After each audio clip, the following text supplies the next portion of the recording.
Agora, no Jornal da Gazeta, a análise do confronto das forças políticas na entrevista do dia com Maria Lídia Flandoli. Entrevisto o diretor do Instituto Lula, Paulo Vanucchi, ex-ministro dos Direitos Humanos no governo Lula e membro da Comissão Interamericana de Direitos Humanos da OEA, a Organização dos Estados Americanos. Muito obrigada por estar conosco. Obrigado. Bom, o senhor é jornalista e cientista político. No futuro, quando olhar para o passado, como é que o senhor descreveria para netos, bisnetos, os duros tempos atuais de crise política, crise econômica e crise ética também? Bom, eu descreveria na perspectiva de ciclos. A minha geração viveu o momento da ditadura. Nós vivemos 1970, em que havia um grande entusiasmo com o milagre brasileiro. Nós falávamos que existia tortura, pouca gente acreditava. Esse ciclo mudou. Também depois veio o ciclo da democratização, a Constituição, a liberdade, veio o governo Lula, veio 2010, que foi um ano de apogeu, o PIB 7,5%, o Lula com 80% de aprovação, e veio 2015, 2016, que é o contrário disso tudo. Esses ciclos não vão parar, e eu vou falar para os filhos, netos, que essa dinâmica tem causas econômicas, políticas, tem o aprendizado da democracia, o aprendizado do partido político. Eu sou um otimista incurável. Até o noticiário aqui de hoje, ele mistura notícias negativas, mas também um lucro astronômico do Itaú. Ou seja, não é um país que acabou, não é um país em que tudo está errado. É preciso ajustar para que a economia não siga gerando mais desemprego. Até porque, se o senhor estiver descrevendo dessa forma, é sinal que o país não acabou, né? Não acabou. Bom, eu li a nota do Instituto Lula, que dá explicações sobre aquele apartamento do edifício Solares, no Guarujá, que tem sido atribuído ao presidente Lula. E lá, na conclusão dessa nota, está escrito o seguinte: tudo será esclarecido, enterrado perante a história, num final inglório da maior campanha de perseguição que já se fez a um líder político nesse país. O Instituto Lula se expõe a esvaziar a força do argumento exposto ali em toda aquela explanação sobre a questão da propriedade, etc., quando vitimiza o ex-presidente Lula, em termos históricos, como sendo aí a maior campanha de perseguição, quando, olhando a história do Brasil, nós vemos que outros presidentes, líderes populares, João Goulart foi perseguido, deposto, Getúlio Vargas, né, que chegou lá e cometeu suicídio. A nota do Instituto Lula perde objetividade com esse, aspas, excesso? Maria Lídia, o Instituto Lula tem o monitoramento de redes sociais. Além do que a grande imprensa, os canais de televisão dão, nós nos preocupamos crescentemente com milhões de pessoas que vão também para ver as coisas via celular e via computador. E nesse sentido, nessas redes, a nota do Instituto Lula foi muito bem recebida. Comentários de que desmonta todo um ataque, porque transforma. Primeiro, um apartamento de 83 metros quadrados, eu brincaria, minha casa tem 160 metros. Eu brincaria, um triplex de 83 metros quadrados não é um triplex, são 3 celas empilhadas, 27 metros cada um. Não era esse o prédio inicial.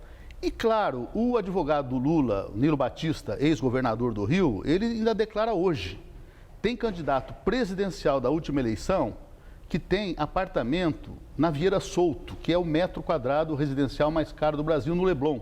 E ninguém levanta uma discussão. Aí há um preconceito contra o Lula, sim.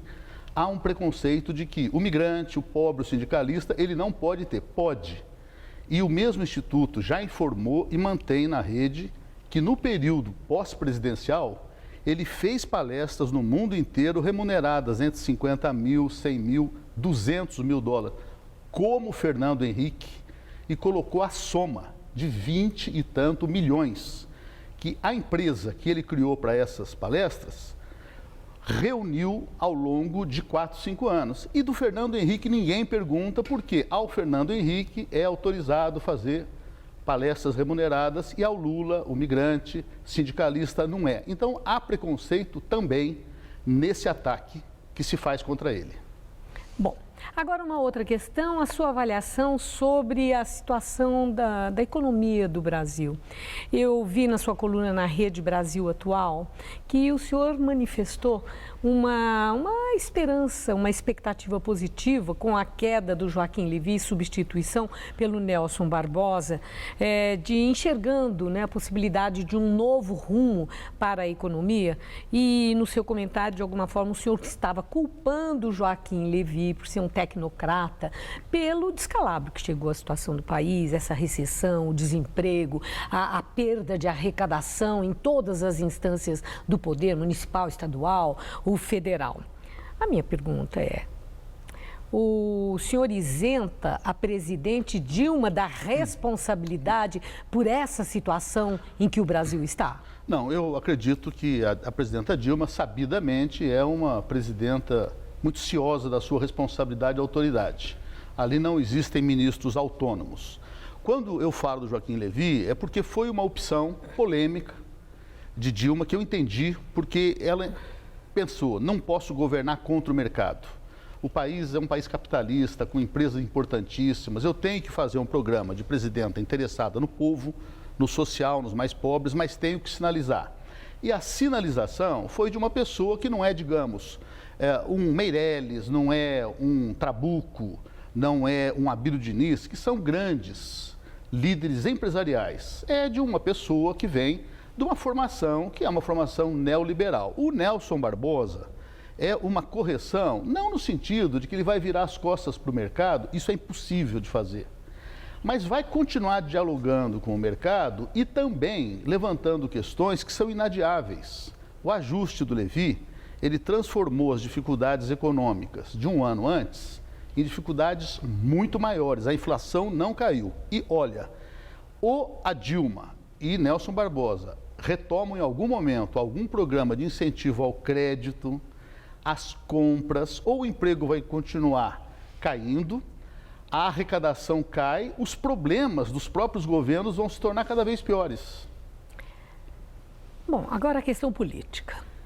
O governador Geraldo Alckmin, já entendido como pré-candidato à presidência em 2018, um deles, disse outro dia: Lula é o Partido dos Trabalhadores.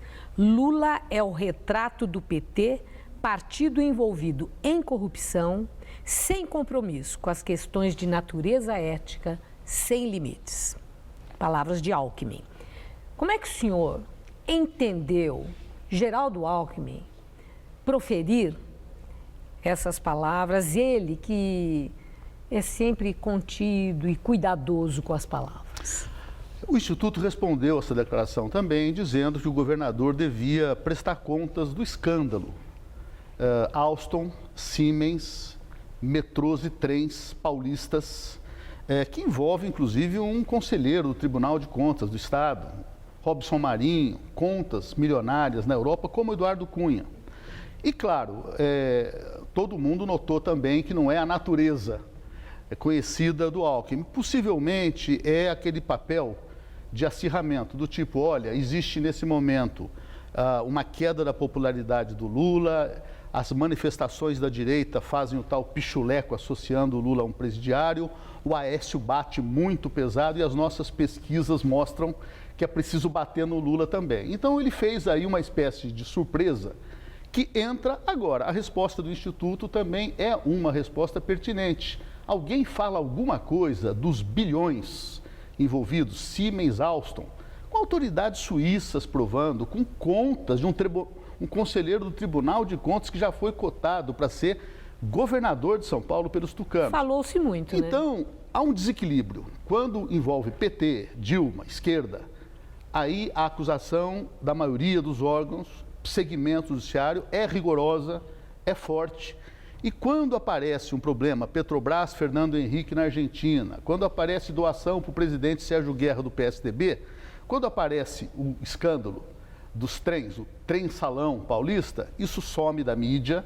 Um ou outro programa permite, por sua força, autoridade jornalística, mas o Jornal Nacional não trabalha 11 minutos como trabalha para pegar o triplex do Guarujá ou o sítio de Atibaia, fazendo uma verdadeira comoção popular. E, claro, as pessoas não são submetidas ao contraditório.